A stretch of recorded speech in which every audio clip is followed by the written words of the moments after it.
Here's how the story goes. We find out about a treasure in the grand line. There's no doubt. The pirate whose eye is on it, he'll sing. I'll be king of the pirates. I'm gonna be king. Hey guys, King of Charmanders here. Today I bring to you the best hunting horn builds, the Season 6 meta. So this video features the best builds for the hunting horn, and it has a variety of builds that can work. And here's a big disclaimer. Do not use concentration, okay? Builds that increase your special gauge aren't really worth it, as there isn't a lot of great extra skills with the gear. Concentration is a very underwhelming skill. Just because you use it to buff your teammates, you're still gonna have to play your melodies and buff them anyways. And like I mentioned, you want to do damage too, because the goal is to kill the monster, and unfortunately you're not gonna be able to get that many special skills off anyways. The max is probably 2 or 3 per hunt, or more if you're doing Elder Dragons, but again, don't focus on concentration, it's not worth it. Alright, first we're going to start with some data, just in case someone feeds you something without any data backing it, which is probably going to happen anyways. But we need to take a really good look at critical element and elemental attack. There's this big misconception that critical element is use it early. No, don't use it early. Because here's what happens. We take a quick look at the damage comparisons between critical element and elemental attack. As you see here, unless it's a fully built weapon and a near maxed elemental weapon, there's no point. Elemental attack 5 will still work. As you see in the early stages, a Silver Rathalos weapon with elemental attack 5 outperforms critical element, because that's how percentages work. The bigger your value is, the more percentage goes along. But in order for critical element to go off, you also need critical chance. So if your weapon isn't maxed, just use elemental attack 5 build with a lock-on piece. As you see in the comparisons, I compared at the top a full crit build using Silver Rathalos and a full build using just elemental attack 5. Elemental attack 5 again loses to critical element when it's near max. If it's not near max, well, just use elemental attack 5. It's gonna work.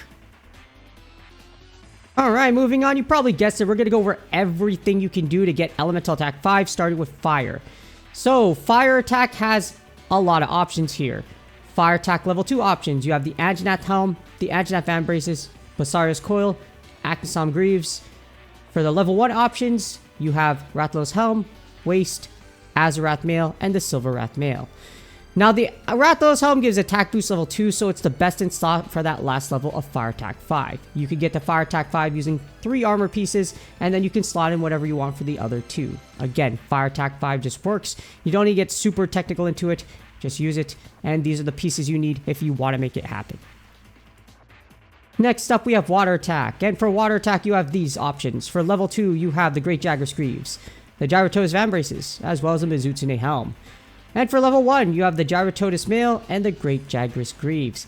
Sadly, you don't have a lot of flexibility here for Water Attack 5. Water Attack's kind of been always the underwhelming, unless it's Dragon, but Dragon's just expensive. But Water Attack, again, not a lot of options here for you to build. You can make it to Water Attack 5 again just using 3 pieces, and then you can slot in whatever you want for the last 2. On to the next one, and we have Thunder Attack 5. So to get to level 5, here are your options. Your level 2 options are Sisiyaku Helm, the Keizu Mail, the Zenogre Van Braces, and the Tobi-Kadachi Coil.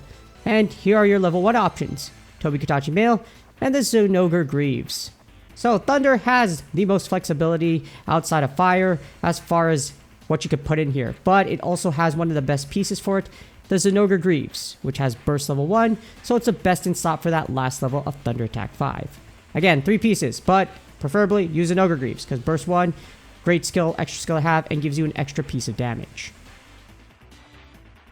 Turn the page and you have Ice now. Now Ice, unfortunately like water, isn't that great either as far as options. Here's your level 5 options, starting off with what gives you a level 2, which is the Barith Van Braces, the Lagambi Greaves, and the Legiana Coil. In addition, for Ice Attack level 1, you have the Legiana Helm, Barith Mail, and the Beototus. Oh my gosh, Beototus Coil. So Legiana is probably your best, most flexible option for Ice Attack, but again, kind of like water, not a lot of options here for you to use. Legiana is still level 5, so it can be a pain if you're a beginner, but thankfully now there is a way to get to level 5. You need 3 pieces, and then you can put 2 whatever you want for the last 2 slots in your armor. And last but not least, the last elemental attack, the most expensive one for Dragon Attack 5. Your level 2 options are the Devil Joe Coil and the Ebony Odo Garen Greaves. For level 1, you have the Devil Joe Helm, the Pink Rathian Mail, Devil Joe Van Braces, and Pink Rathian Greaves. And sadly, Dragon, again, it's expensive with a high border entry with strong monsters and a subspecies. If you're using a Dragon Hunting Horn, hopefully you have these in place. Other than that, it's probably going to be a little bit of a pain, especially if you don't have these pieces or Drift Smelted Dragon Attack with those Driftstone events. So, again, you need 2 pieces, and then slot the third in for whatever you want, and then you need whatever you have for the last 2. So get Dragon Attack 5 with 3 pieces, and then 2 you could play around with. Next up, we have the Goat of Goats, Critical Element. So here's the thing, make sure you read the data from before, but it's only worth it in 2 conditions, because of how Critical Element works. Build 1, you are using the Gold Rathian Hunting Horn, and it's near or maxed. Just in case you're wondering, Gold Rathian is basically the Silver Rathalos as far as the Hunting Horn goes. And that build is the best build for Critical Element, but it must be near max or maxed out. To use that build, you need the Gold Rathian Hunting Horn at grade 8, the Silver Rathalos Helmet at grade 8, the Carnival 2024 Mail at grade 8, Azure Rathalos Van Braces at grade 6, Pink Rathian Coil at grade 6, and the Silver Rathalos Greaves at grade 8. The second one, build number 2 is only worth it if you're using a weapon that has positive affinity along with elemental attack. If you don't have that, just use elemental attack 5. The second build, use the Silver Rathalos Helmet at grade 8, Carnival 2020 Mil at grade 8, the Glavenus Van Braces at grade 6, Pink Rathian Coil at grade 6, as well as the Silver Rathalos Greaves at grade 8. Yes, you could get Critical Element level 4, however, the problem with that is, if your crit chance is low, it doesn't matter if your Critical Element is higher. So you need more crit chance in order to proc before Critical Element becomes useful. That's why build 2 is the way it is, even though, again, you can get Critical Element 4. Next up, we have the best raw build. So for raw Hunting Horns, it would be Burst 5.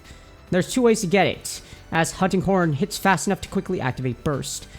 Build 1 is the best in slot. It gives the highest possible damage. For that build, you need Coral Puke Helmet at grade 8, Odo Garen Mail at grade 6, Rathian Van Braces at grade 6, Joshua Coil at grade 8, as well as the Glavenus Greaves at grade 8. For the second build is the beginner or if you're starting out. It is the old OG Burst 5 build and it still works. For that build, you need the Zinogre Helmet at grade 6, Rathian Van Braces at grade 8, Rathian Coil at grade 6, and the Zinogre Greaves at grade 6. You can put whatever you want in the chest slot, it's up to you, but again, regular Burst 5 still works if you don't have the best in slot for Burst 5. Speaking of raw, we have a Valor 5 build. So Valor 5 is actually really good with the Hunting Horn because if it roars, it actually increases your SP, but that's a limitation. Valor only works if the monster roars. Burst is the best damage skill to pair with raw Hunting Horn unless you're using a specific raw Hunting Horn like Tigrex, and if it roars. If the monster doesn't roar, don't use Valor 5. Valor 5 can also replenish your special gauge fully to use your special skill to buff your party. So when it roars at Valor 5, bam, you will get this. For this build, you need grade 6 Zinogre Helmet, the Basil Juice Meld at grade 8, the Rathian Van Braces at grade 6, Rathian Coil at grade 6, and Basil Greaves at grade 8. This gives you a powerful combination of Burst and Valor. Next up, we have the Resuscitate build, which is technically the best support build. Because if you are used to dealing with close range monsters or need more movement, this will allow you to Echo Wave your way into buffing your teammates and dart in and out safely. Now the thing is, Bubbly Dance will also trigger Resuscitate level 5 and allow you to move greatly around the field. And it also allows you to quickly activate your special skill from a safe window. You could dodge out from something like Radabon's crazy range, and then you could dart back in, special skill in, and then give your buffs to your teammates. This is best for Hunting Horns that do not have the Evasion Up melody and want to spam value buffs like Attack Up. For example, if you already have Evasion Up, there's no real point in using this one. You might as well use something else. For this build, you will need the Ebony Odo Garen Helmet at grade 8. You will need the Mizutsune Mail at grade 6, Mizutsune Van Braces at grade 6, Gold Rathian Coil at grade 8, as well as the Mizutsune Greaves at grade 6. And last but not least, you have the best status sneak attack build for status. Yeah, Status Sneak Attack is the standard for status ones unless you are using specific builds for each status. Like, for example, like the Chameleos bow build, and you need Chameleos parts to make that one. Other than that, Status Sneak Attack is your best bet at level 5 because it's guaranteed. The number 1 build is best for damage. To use that build, you need the Koro Puke Puke helmet at grade 8, the Bishiten Mail at grade 6, the Sisiyaku Van Braces at grade 5, Sisiyaku Coil at grade 5, and the Somnacant Greaves at grade 6. Other than that, you have the second one, which is the most flexible one, and you can just use 3 pieces and then slot the rest in with 2 others, which is the Sisiyaku Van Braces, Somnacant Greaves, and the Sisiyaku Mail are coil, so 3 slots to get Status Sneak Attack 5, and again, you could put whatever you want for the last 2 slots. Hopefully this video helps you decide what build to use with a hunting horn. Now I know there's a new skill called Blunt Force that pairs with a hunting horn, but it's not great at all and it just works with Echo Wave. Yes, Echo Wave gives your buff to your teammates, but spamming that thing isn't the best DPS, and even if you build its damage, again, its DPS isn't great. Sonic Wave is actually the best DPS for it. So hopefully this does help you. Hopefully we do get more skills that make the hunting horn better. At where it stands right now, even though these builds are pretty powerful, the hunting horn needs some more support. Please do me a huge favor, like, subscribe, and comment for YouTube algorithm. Hopefully you're having fun with the hunting horn, all your buffing tendencies, and with the new content that Season 6 has to offer. Good luck on your grinds, and I will see y'all on the next video.